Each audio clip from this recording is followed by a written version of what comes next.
I do see color because I believe if you don't see color, you can't see racism. And whatever happens, black, white, disabled person, I've always, even someone with disabilities, I always, for the most part, people are like, when they're young, they kind of make the spot hot. Younger people know what that means. But what I would say is, no, I want you to be able to go up to those people and really understand those people.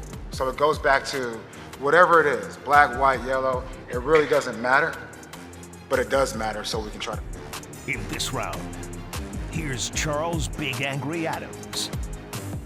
Before I dive in, Quanell, I want to concede to the Fox Soul audience. I have absolutely no idea what making the spot hot means in that context. It's probably because I'm an old man. That was Jared Mayo, the former weak side linebacker, great, multiple time Pro Bowl All-Star, fantastic athlete out of the University of Tennessee, who has just been named the first African-American coach and one of the youngest coaches in the league after just, I think, 4 or 5 years coaching as an assistant there in New England. He has replaced the great Bill Belichick. We've seen a lot of turnover, but social media erupted last week in response, mostly negative, some of it in support, for his reaction to a press question about race and the importance of his installation as the head coach of New England. I will tell you, first off, my experience living in the Boston area as a student, I was shocked coming from Texas at the amount of not just racism and classism in that city. It's unbelievable the way people will condescend to you. I was very poor, 2 kids, wife, me going to school full time. And it's a strange, bigoted city. So I do think it's important for that area, but a lot of people are losing sight of the fact that Coach Mayo was actually responding to some statements by the owner, Robert Kraft, who said, look, I hired him because he was the best option. I hired him because he was the best coach available that I think is going to lead this team back to greatness, and he happens to be an African American. Now, Mayo responded, contradicting his new boss, or his boss for a number of years, saying, no, you have to see race.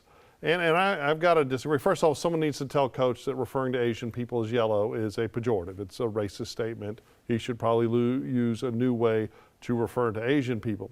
But what we have been telling Americans, especially white Americans, for decades, since when we were kids, is that you should not judge people by the color of their skin. Instead, it should be the content of their character. Professional sports are the ultimate meritocracy. He talked about disabled. He's not going to put any disabled people on his offensive line, right? If you're on the field, you are the most deserving, hardest work, and it has nothing to do with your race.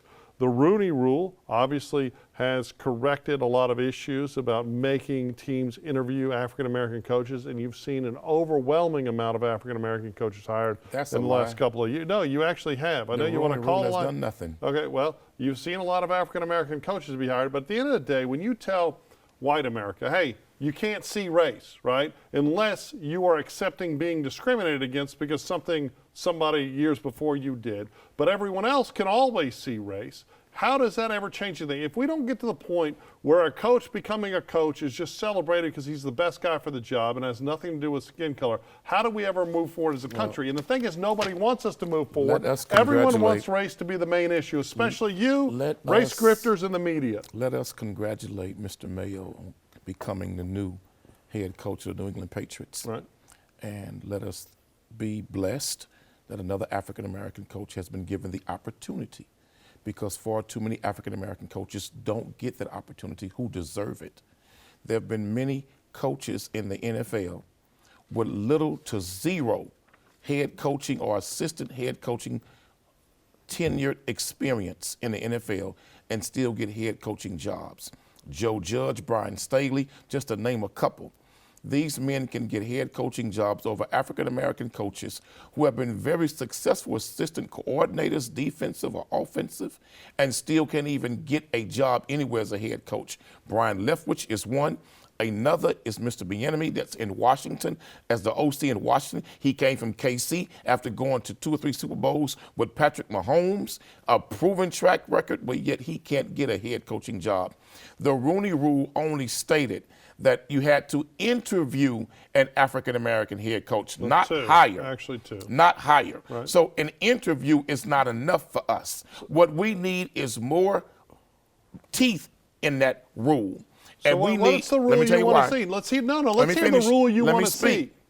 Because when 83% of your players in the league are African American, we can play for you, we can tackle for you, we can run for you, we can catch for you. But you're saying to us we're not qualified to be leaders on the sideline as head coaches. Can I ask you a what question? I want to see is can I ask you that a the Rooney Rule have a percentage attached to it. That at least 30 to 40% or 33% of all head coaches must be a minority in the NFL. And that then will probably get more African-American head coaches in the league. Because if you look at hockey, you don't see African-American head coaches coaching in a league that's predominantly white men. You don't see that. It's only in the NFL where you see predominantly African-American players being coached by coaches who do not look like them. Let me ask so you when a he question. said, I see color, he's right. You have to see color. Ray Charles, Stevie Wonder see color in America. As a black man, don't ever tell us what you should not see color.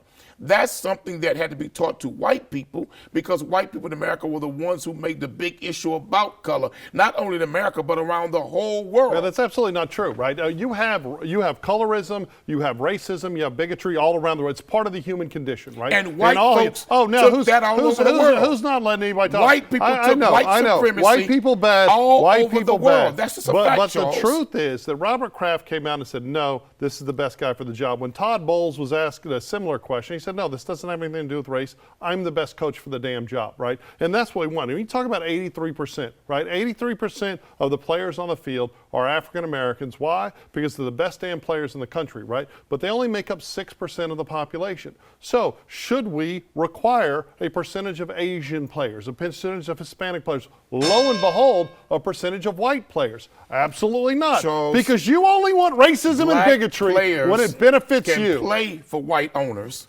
but white owners don't give them the same credence and respect. So when it you comes think to the coaching billionaires? on the sideline. You think the billionaires that own these football teams have the same privilege as a white kid from West Virginia? Because that's the language you use. Oh, you're born with privilege. You think a kid crapping in an outhouse and Robert Kraft have the same privilege? You know what? Let's have a Rooney rule. Let's have a Rooney rule for white running backs. Let's have a Rooney rule for white running backs. Racism is real.